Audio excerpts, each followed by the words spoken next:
Family separation can be a good thing when someone is put into a mental institution because it gives them the ability to have time to themselves to think about what they're doing. And if the family is what's causing them the issue, it can help them get away from that. But it's not always the family. Usually the family is like a support system, and not only are you taking them away from their family, but you're taking them away from their friends. And in personal opinion, that would make it worse for me. The family sometimes are the root of the problem, so it'd be best to separate them from the family. But sometimes taking them away from their family can cause more pain than it's worth.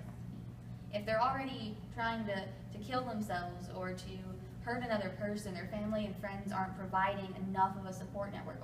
That's not necessarily true, because family and friends can do as much as they possibly can to help that person, but it still doesn't help them. Which is why sometimes they might still need to be separated just to have time, because their support network isn't enough to fix them. I mean, there are cases where your family can be maybe the source of your problem, but most of the time you're going to want your family and friends there for support. I know personally, if I was going through something like that, I would want my family and friends there to help me. I wouldn't want to go somewhere where I didn't know anybody. Why take away what they already have? Why not just add to it with something like therapy? Because what they already have might be the issue. Those people would be the ones that would want to go. Just because you don't like change doesn't mean you don't want to go to help better yourself and save those around you. Honestly, some mental illnesses cannot be treated, such as schizophrenia. But many mental illnesses can be treated. Like schizophrenia can't be cured, but the symptoms of schizophrenia can be treated to the point where you can live and function in society. Things like depression and anxiety and bipolar can not always be cured, but they can be treated. The point of this is not to cure them, it's to help treat them to where they can live on their own and be able to function and live in society. Things like depression and anxiety, you can treat them for a certain amount of time, but once you think it's getting better and you ease off on the treatment, that's when it gets worse. With asthma, you treat asthma, and then whenever you start to get better, they take you off the medicine, and then your asthma starts to get worse, and you start not being able to breathe. You can't do certain things because you can't breathe. It's the same as any illness or disease you could have. It's just because it's incurable doesn't mean the treatment isn't worth taking the time and doing every possible thing you can do to help that person live their life to the fullest. What about innocent captivity? Like, what if someone is framed for murdering someone or hurting someone else and it wasn't even their fault? It's really unlikely that you would be put in a mental institution and not be insane. The definition of being legally insane is that you're incompetent to stand trial. Like, they run tests, you'd have to be examined by psychiatrists and therapists. Like, it'd be really unlikely that multiple therapists would deem that you were completely incompetent to understand what you've done. But what if you weren't seen by a therapist or anything? You were just automatically assumed it. More likely that you'd go to jail than go to a mental institution if you were framed for something, because they wouldn't just put you in a mental institution without proof. Like, every person who's been sent to an institution has to go through a series of tests.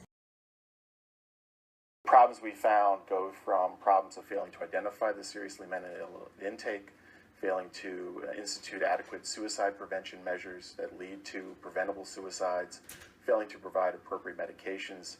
I read a court case where this guy, he had already been proven insane by not only his parents but by a therapist. They wouldn't lock him away because he hadn't committed a serious offense.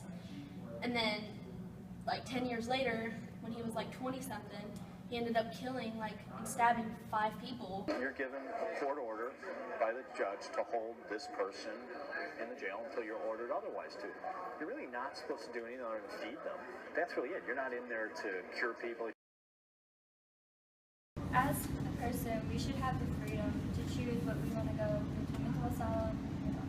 But we also have the freedom to protect ourselves and our society from harm, and if putting them away is what's going to do that, that's the right thing to do. What if they're not harm of other people, just of themselves? But if they've been proven harmful, they should be locked away. There was a case where a woman with postpartum depression, she drowned her children in a bathtub. Like, she had been clinically diagnosed with postpartum depression. Like, they could have protected those children by putting her away in a mental institution until they felt like she was safe to be around other people. But they didn't. and now 3 babies are dead. Some cases are not extreme enough to put people away, but there are cases. Forcing somebody to go to a mental asylum because they try to commit suicide, I feel like that's that's just not taking it serious too far. enough. That's still harming someone though, like those kinds of, It's not harming other people. but it's harming themselves. They might not even realize what they're doing. But if you put them in a place like that, it could make them want to possibly even kill themselves because they're feel trapped. But you can't prove that. Some people, it helps. Like, it helps some people to have time to think about what they're doing and, like, assess what their life really means to them. Like if they can't function as a person for their society or for the good, it'd be good to separate yourself from the world you're comfortable with and what you know. But what if it just makes it worse? Because you're gonna feel even more trapped than you do in your own life already. Could That's just literally a matter- drive you crazy. But what if the Or you life just- you have right now is the problem? Like, what if the people you're around and the environment you're in is what's making you feel trapped in the first place? And that's what you need is to get away from that. You can take other steps before that, though, before you force someone to go there. But if they've already tried to kill themselves, I mean, what other steps are you going to take? They've already done the most extreme thing that they can do. And that, Let them stay in a hospital with a 24-hour nurse watch for like a week. how is that different from putting them in a mental institute, though? Because they're still in a place isolated where they can't leave. Where they're supervised. Not locking them up and putting them under a label.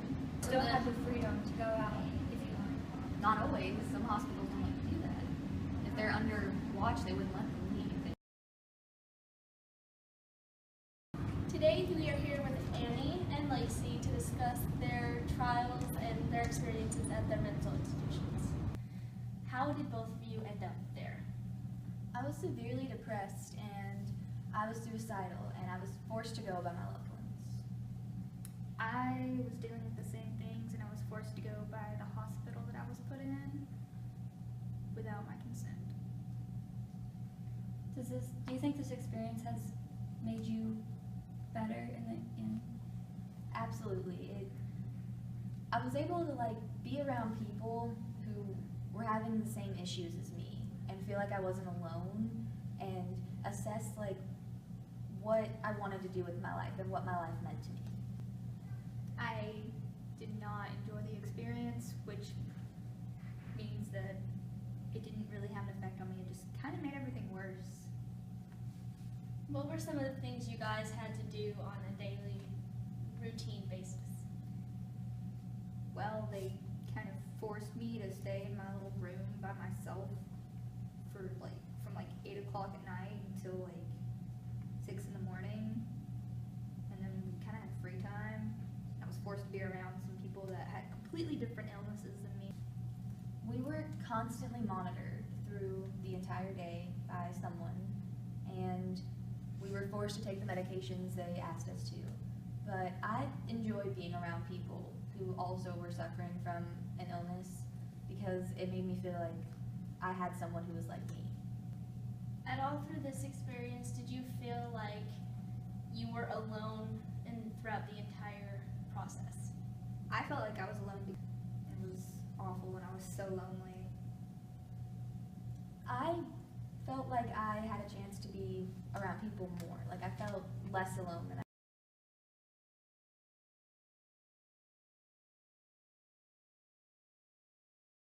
From all of us here at The Watch,